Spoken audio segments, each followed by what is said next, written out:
வளங்கள் நிகழ்ச்சிக்கு வந்திருக்கும் உங்கள் எல்லோருக்கும் அன்பு வணக்கம். எல்லோரையும் வருக வருக என்று வரவேற்றுக் கொண்டு இன்றைய தினம்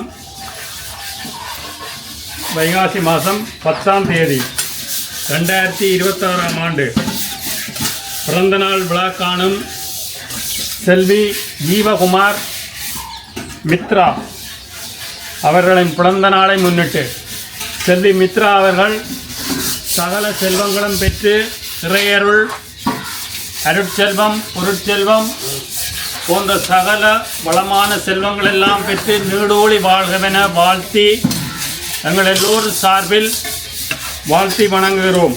மேலும் இந்த பிறந்த நாள் விழாவை முன்னிட்டு இன்று எல்லோருக்கும் உணவு வழங்கியவர்கள் திரு மகாலிங்கம் ஜீவகுமார், திருமதி ஜீவகுமார் சம்பிகா. இந்த ஜீவகுமார் குடும்பத்தினருக்கும் இந்த விழாவை எங்களுக்கு ஏற்பாடு செய்து கொடுத்த மக்கள் வாழ உதவும் நிறுவனம் சார்பாகவும் நிறுவனத்தினர்களுக்கும் எங்கள் எல்லோருடைய நன்றியையும் வாழ்த்துக்களையும் தெரிவித்துக் கொள்கிறோம். பிறந்த நாள் நல்வாழ்த்துக்கள் செல்வி மித்ரா அவர்களுக்கு. நன்றி.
செல்வமாய் பிறந்தாய் எங்கள் அகத்தில் மகிழ்வை